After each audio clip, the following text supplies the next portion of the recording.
You, John Fitzgerald Kennedy, do solemnly swear. I, John Fitzgerald Kennedy, do solemnly swear.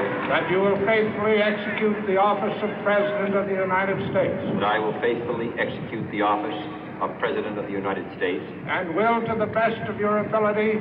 And will, to the best of my ability. Preserve, protect, and defend the Constitution of the United States. Preserve, protect, and defend the Constitution of the United States. So help you God. So help me God.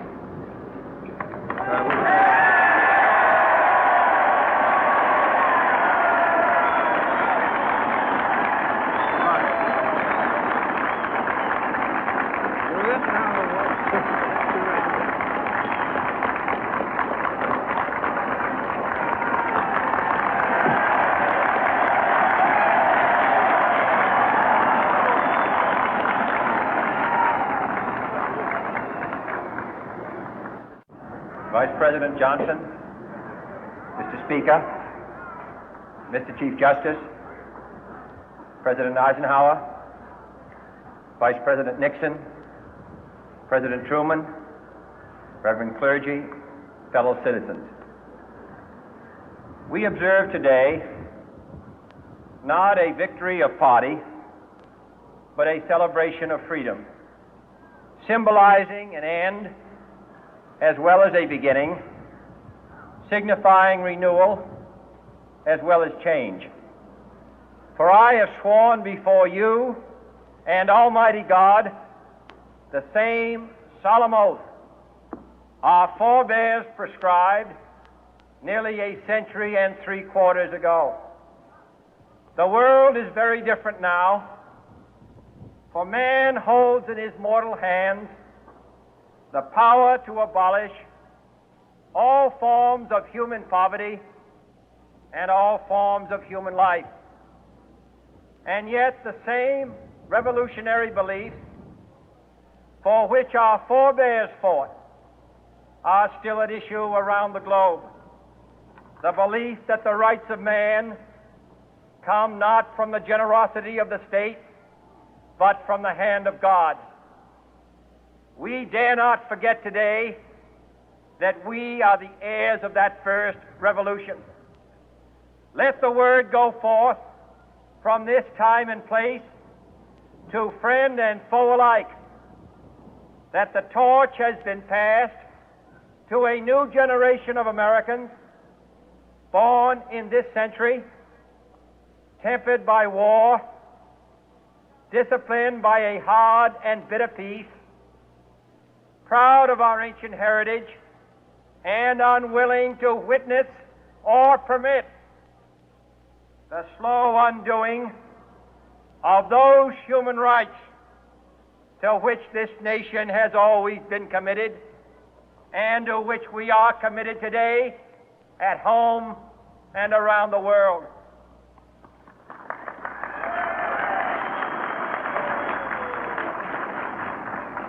Let every nation know, whether it wishes us well or ill, that we shall pay any price, bear any burden, meet any hardship, support any friend, oppose any foe to assure the survival and the success of liberty.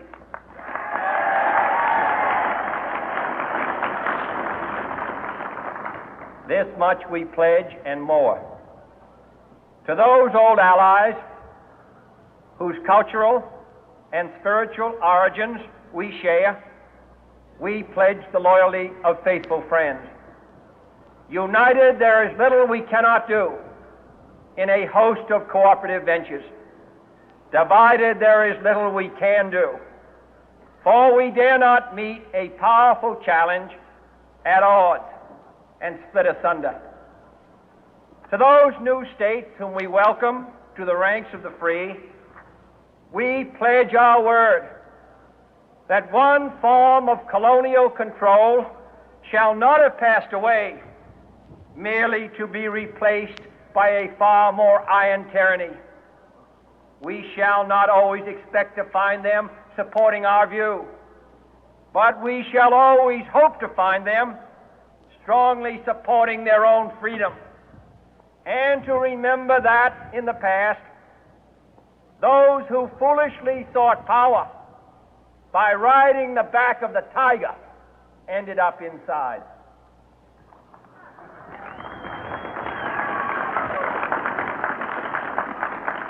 To those people in the huts and villages of half the globe struggling to break the bonds of mass misery, we pledge our best efforts to help them help themselves for whatever period is required, not because the communists may be doing it, not because we seek their votes, but because it is right. If a free society cannot help the many who are poor, it cannot save the few who are rich.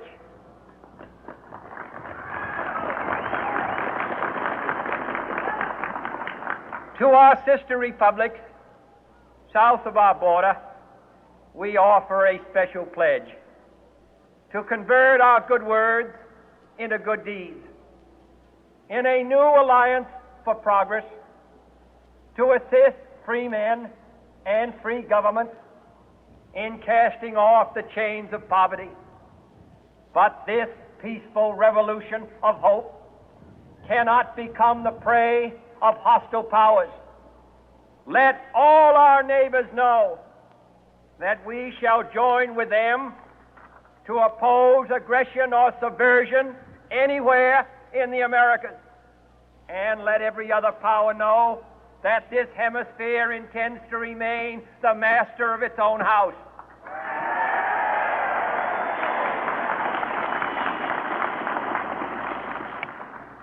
To that World Assembly of Sovereign States, the United Nations, our last best hope, in an age where the instruments of war have far outpaced the instruments of peace, we renew our pledge of support to prevent it from becoming merely a forum for invective, to strengthen its shield of the new and the weak, and to enlarge the area in which its writ may run.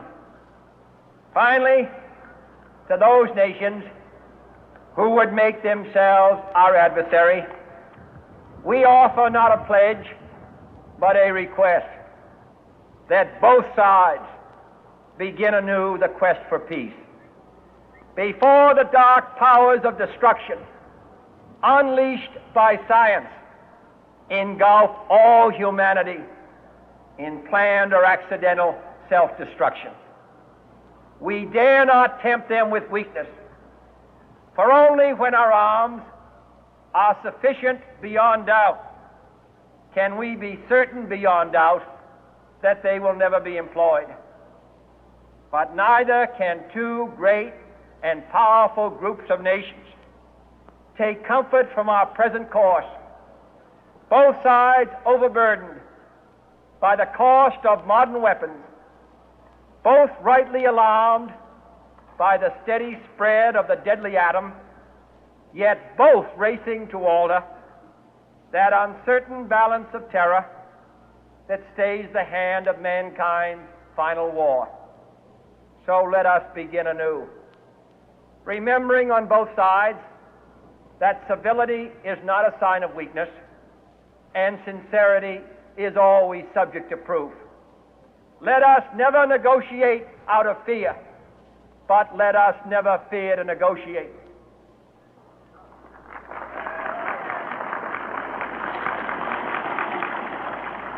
Let both sides explore what problems unite us, instead of belaboring those problems which divide us. Let both sides, for the first time, formulate serious and precise proposals for the inspection and control of arms, and bring the absolute power to destroy other nations under the absolute control of all nations.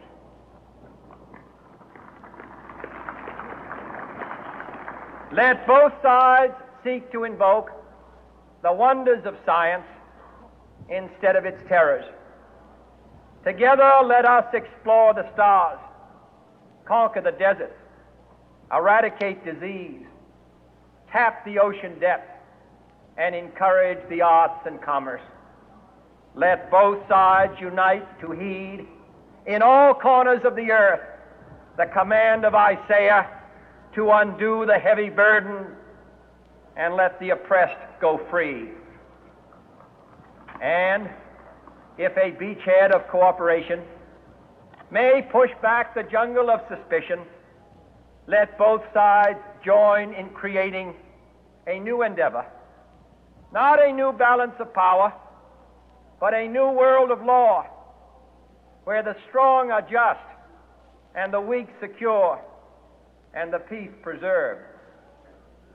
All this will not be finished in the first 100 days, nor will it be finished in the first 1,000 days, nor in the life of this administration, nor even perhaps in our lifetime on this planet. But let us begin.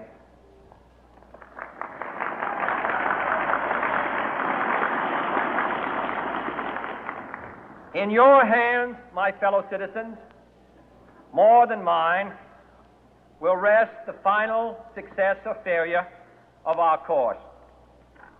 Since this country was founded, each generation of Americans has been summoned to give testimony to its national loyalty. The graves of young Americans who answered the call to service surround the globe. Now the trumpet summons us again, not as a call to bear arms, though arms we need, not as a call to battle, though in battle we are, but a call to bear the burden of a long twilight struggle, year in and year out, rejoicing in hope, patient in tribulation, a struggle against the common enemies of man, tyranny, poverty, disease, and war itself. Can we forge against these enemies a grand and global alliance,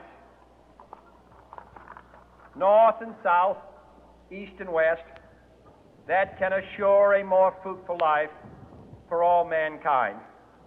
Will you join in that historic effort?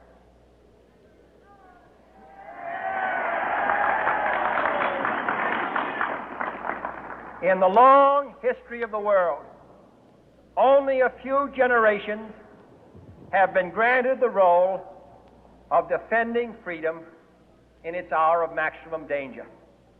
I do not shrink from this responsibility. I welcome it.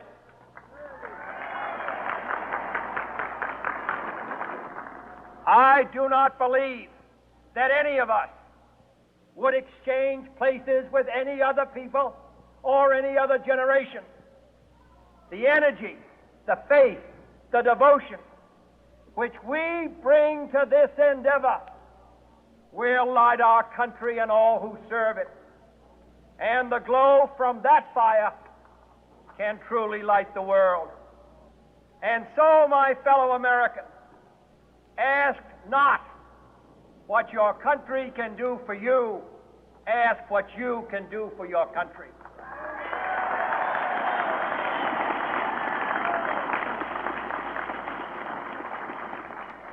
My fellow citizens of the world, ask not what America will do for you, but what together we can do for the freedom of man.